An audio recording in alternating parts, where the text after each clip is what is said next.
আসসালামু আলাইকুম। সংবাদে আপনাদের সবাইকে স্বাগত জানাচ্ছি। আমি ফিরোজ তোহা। শুরুতেই সংবাদ শিরোনাম। বাংলাদেশের সর্বশেষ গুরুত্বপূর্ণ আপডেট সংবাদ আপনাকে স্বাগত। শুরুতেই সংবাদ শিরোনাম, পরে বিস্তারিত। শুরুতেই জানাবো, গ্রেপ্তার অবস্থায় থানা থেকে সাবেক ওসি পলায়ন, বর্তমান ওসি বরখাস্ত। হত্যা মামলায় গ্রেপ্তার অবস্থায় উত্তরা পূর্ব থানা থেকে সাবেক ওসি মোহাম্মদ শাহ আলমের পালিয়ে যাওয়ার ঘটনায় বর্তমান ওসি মোহাম্মদ মহিবুল্লাহকে বরখাস্ত করা হয়েছে। এরপর জানাবো, ওসি পরিচয় চাঁদাবাজির সময় ছাত্রদল নেতা ধরা, গণধুলাই দিয়ে পদ থেকে বহিষ্কার। দিনাজপুর থানার ভারপ্রাপ্ত কর্মকর্তা ওসি পরিচয় চাঁদাবাজি করার সময় দিনাজপুর কোতোয়ালি উপজেলা ছাত্রদলের আহ্বায়ক আব্দুর রাজ্জাক ও তার সহযোগী আপেলকে গণপিটুনি দিয়ে পুলিশের কাছে সোপর্দ করেছে এলাকাবাসী। জানাবো, ফাইন্যান্সিয়াল টাইমসের প্রতিবেদন, 10 কোটিতে ইউরোপীয় পাসপোর্ট বাগিয়ে নেয়ার ফন্দি তারেক সিদ্দিকের স্ত্রী এবং মেয়ের। 1 দশক আগে প্রায় 10 কোটি টাকা খরচ করে ইউরোপের ছোট দেশ মাল্টার পাসপোর্ট বাগিয়ে নেয়ার ফন্দি করেছিলেন টিউলিপ সিদ্দিকের চাচি শাহিন সিদ্দিক এবং তার মেয়ে বুশরা সিদ্দিক। তবে তাদের দুর্নীতির কারণে মাল্টা তাদের পাসপোর্ট দেয়নি। জানাবো, জুলাই গণ অভ্যুত্থানে নিহত অজ্ঞাত 6 মরদেহের সন্ধান। জুলাই অভ্যুত্থানে নিহত অজ্ঞাত 6 মরদেহের সন্ধান পাওয়া গেছে বলে জানিয়েছে জুলাই অভ্যুত্থান বিষয়ক বিশেষ সেল। আর শুক্রবার 10 জানুয়ারি ঢাকা মেডিকেল কলেজ হাসপাতালের সামনে সংবাদ সম্মেলনে সব তথ্য জানানো হয়। কারো পরিবারের সদস্য মিসিং থাকলে 01-621-3241-87 নম্বরে যোগাযোগ করার অনুরোধ জানিয়েছে জুলাই গণ অভ্যুত্থান বিষয়ক বিশেষ সেলের নেতারা। এদিকে যুক্তরাষ্ট্রে কারফিউ জারি, লঙ্ঘন করলেই কারাদণ্ড। যুক্তরাষ্ট্রের লস অ্যাঞ্জেলেসে ভয়াবহ দাবানলে নিহতের সংখ্যা বেড়েই চলেছে। পর্যন্ত 10 জনের বেশি প্রাণহানির খবর নিশ্চিত করেছে কর্তৃপক্ষ। সেখানে নতুন নতুন দাবানল দেখা যাচ্ছে এবং এসব নিয়ন্ত্রণে অনেকটা বাইরে চলে গেছে। তবে ঝোড়ো বাতাসের গতি কমায় দাবানল ছড়িয়ে পড়ার গতি কিছুটা রুখতে পেরেছে ফায়ার সার্ভিসের কর্মীরা। প্রাণহানি এড়াতে ইতিমধ্যেই অনেক এলাকা থেকে বাসিন্দাদের নিরাপদে সরিয়ে নেওয়া হয়েছে। জনশূন্য এসব এলাকায় লুটপাট এড়াতে রাত্রিকালীন কারফিউ জারি করা হয়েছে। এবং সর্বশেষ জানাবো, হিন্দি রাষ্ট্রভাষা নয় আশ্বিনের মন্তব্য ঘিরে উত্তপ্ত ভারত। ভারতের হিন্দিকে এক দেশ এক ভাষা হিসেবে প্রচারের চেষ্টা করছে কেন্দ্রীয় সরকার। তবে দক্ষিণাঞ্চলীয় রাজ্যগুলোর কাছে এটি একটি বিতর্কিত বিষয়। দক্ষিণ ভারতের রাজ্যগুলোর মধ্যে তামিলনাড়ু বিশেষত হিন্দি ভাষার প্রতি প্রতিবাদ জানাতে কখনোই পিছপা হয়নি। এবার এই ইতিহাস আরও একবার মনে করিয়ে দিলেন তামিলনাড়ু থেকে উঠে আসা প্রখ্যাত ক্রিকেটার রবীন্দ্রচন্দ্র অশ্বিন। প্রিয় দর্শক, এতক্ষণ শুনছিলেন সংবাদ শিরোনাম, এবারে বিস্তারিত। তবে তার আগে বন্ধুরা, অনুরোধ থাকবে সংবাদটিতে একটি লাইক দিন। চ্যানেলে নতুন হয়ে থাকলে সাবস্ক্রাইব করে রাখুন, কমেন্ট করে আপনার মূল্যবান মতামত জানিয়ে দিন। এবারে বিস্তারিত। গ্রেপ্তার অবস্থায় থানা থেকে সাবেক ওসি পলায়ন, বর্তমান ওসি বরখাস্ত।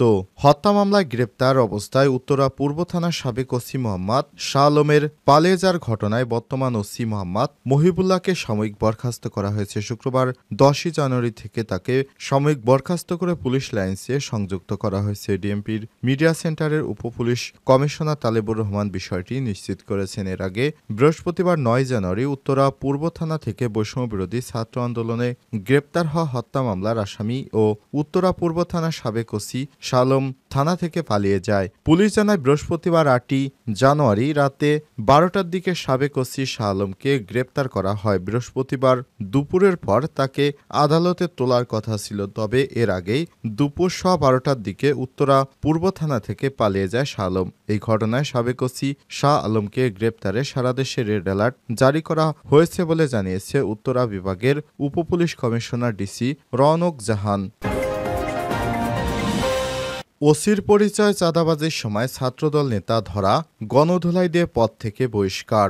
দিনাজপুরের থানার ভারপ্রাপ্ত কর্মকর্তা ওসি পরিচয়ে চাঁদাবাজি করার সময় দিনাজপুরের কোতোয়ালি এলাকা থেকে উপজেলা ছাত্রদলের আহ্বায়ক আব্দুর রাজ্জাক ও তার সহযোগী আপেলকে গণপিটুনি দিয়েছে এলাকাবাসী। পরে তাদেরকে কোতোয়ালি থানায় সোপর্দ করা হয়। বৃহস্পতিবার 9 জানুয়ারি রাত 8টার দিকে সদর উপজেলার 4 নং শেখপুরা ইউনিয়নের ভাটিনা ঠাকুরবাড়ি গ্রামে চাকলাদার পুকুরপাড় এলাকায় ঘটনা ঘটে। আব্দুর রাজ্জাক সদর উপজেলার নহনা গ্রামের রুস্তম আলীর ছেলে ও আপেল একই এলাকার সাদাতের ছেলে। একই ঘটনায় শুক্রবার শৃঙ্খলা ভঙ্গের অভিযোগে আব্দুর রাজ্জাককে ছাত্রদলের আহ্বায়কের পদ থেকে বহিষ্কার করেছে কেন্দ্রীয় সংসদ। চাঁদাবাজি, অপহরণ, প্রাণনাশের হুমকি অভিযোগ ছাত্রদল নেতা ও তার সহযোগীদের বিরুদ্ধে মামলা দায়ের করেছে ভাটিনা ঠাকুরবাড়ি এলাকার মৃত নির্ভয় বর্মনের ছেলে চৈতু বর্মন। মামলার অন্য আসামিরা হলেন নহনা গ্রামের আব্দুস সাত্তারের ছেলে শাহিনুল ইসলাম, আপনের ছেলে শান্ত, শাহাদুলের ছেলে আক্তারুল, শ্রী উজ্জ্বল রায়, শ্রী তাপস রায় ও শ্রী মহেশ চন্দ্র রায়। মামলার স্থানীয় সূত্র থেকে জানা গেছে, চতুর্থ চৈতু বর্মনের ছেলে ইমনচন্দ্র বর্মন 22-এর সঙ্গে একই গ্রামের মৃত্যু রানী রায়ের 19 প্রেমের সম্পর্ক গড়ে ওঠে এবং তারা বিবাহ বন্ধনে আবদ্ধ হয়ে টাঙ্গাইলে অবস্থান করছিলেন। এই ঘটনার জেরে গত 7ই জানুয়ারি আব্দুর রাজ্জাক সহ তার সঙ্গীয় লোকজন মাইক্রোবাস নিয়ে রাত 11:15টার দিকে দিনাজপুর সদরের 4 নং শেখপুর ইউনিয়নের ভাটিনা ঠাকুরবাড়ি গ্রামের শ্রী চৈতু চন্দ্র বর্মনের বাড়িতে যান। সেখানে গিয়ে নিজেকে কোতোয়ালি থানার ওসি পরিচয় দিয়ে চৈতু বর্মনকে অভিযোগ রয়েছে বলে থানায় যেতে বলেন। এ সময় পরিবার ও স্থানীয়দের কারোর সঙ্গে কথা বলার সুযোগ না দিয়ে তাকে জোরপূর্বক সাদা রঙের মাইক্রোবাসে তোলেন। মাইক্রোবাসে জিজ্ঞাসাবাদ করে তার ছেলের ঠিকানা নেয়। পরে ভয়ভীতি প্রদর্শন করে তাকে টাঙ্গাইলে অপহরণ করে নিয়ে যায়। টাঙ্গাইল থেকে ছেলে ইমন সহ তার বাবাকে 8ই জানুয়ারি রাত 10টায় পুনরায় দিনাজপুর নিয়ে আসে এবং 4 নং শেখপুরা ইউনিয়নের মাধবপুর গোয়ালপাড়া এলাকায় মহেশচন্দ্র রায়ের বাড়িতে আটক করে শারীরিক নির্যাতন চালায় এবং বিভিন্ন ধরনের ভয়ভীতি দেখে 1 লক্ষ টাকা চাঁদা দাবি করে। নিরুপায় হয়ে নিজেদের এবং ছেলের জীবন বাঁচাতে 1 লক্ষ টাকা চাঁদা দিতে স্বীকার করে একদিনের সময় চাইলে রাতেই তাদেরকে ছেড়ে দেওয়া হয়। পরদিন বৃহস্পতিবার রাত 8টায় ছাত্রদল নেতা আব্দুর রাজ্জাক ও লোকজন চৈতু ও তার ছেলেকে ভাটিয়া ঠাকুরবাড়ি গ্রামের চাকলাদার পুকুর পাড়ে ডেকে নেয়। এ সময় ওই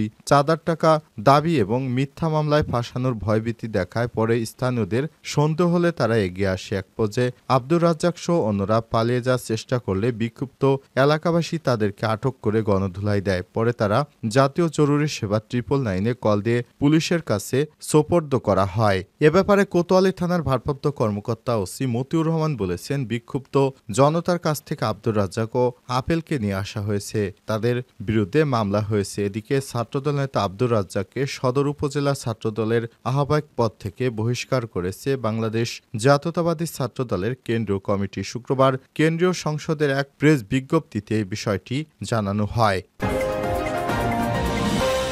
ফাইন্যান্সিয়াল টাইমসের প্রতিবেদন, 10 কোটিতে ইউরোপীয় পাসপোর্ট বাগে নেয়ার ফন্দি টিউলিপের চাচির।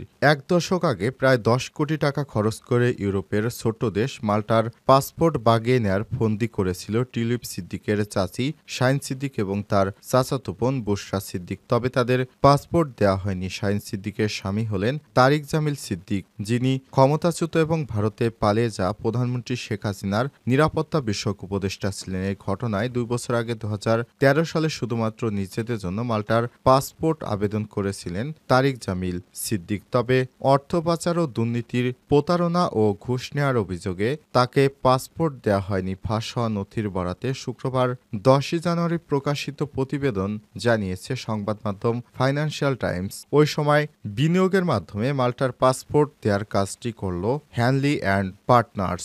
অভিবাসন সংশ্লিষ্ট এই প্রতিষ্ঠানটি বাংলাদেশে প্রকাশিত সংবাদের ভিত্তিতে ওই সময় সিদ্ধান্ত নেয় শাহিন সিদ্দিক প্রত্যয় নামের একটি প্রতিষ্ঠানের নামে ঢাকার মূল্যবান সরকারি জমি কুক্ষিগত করেছেন। এ কারণে তাকে আর পাসপোর্ট দেওয়া হয়নি। শাহিন তার পাসপোর্টের আবেদনে প্রত্যয়ের কথা উল্লেখ করে বলেছিলেন তিনি প্রতিষ্ঠানটির চেয়ারম্যান। তারপরও দুর্নীতির অভিযোগ থাকার কারণে টিউলিপের চাচিকে আর পাসপোর্টটি দেওয়া হয়নি। জুলাই অভ্যুত্থানে নিহত অজ্ঞাত 6 মরদেহের সন্ধান। জুলাই অভ্যুত্থানে নিহত অজ্ঞাত 6 মরদেহের সন্ধান পাওয়া গেছে বলে জানিয়েছে জুলাই অভ্যুত্থান বিষয়ক বিশেষ সেল। শুক্রবার 10ই জানুয়ারি ঢাকা মেডিকেল কলেজ হাসপাতালের সামনে সংবাদ সম্মেলনে সব তথ্য জানানো হয়েছে।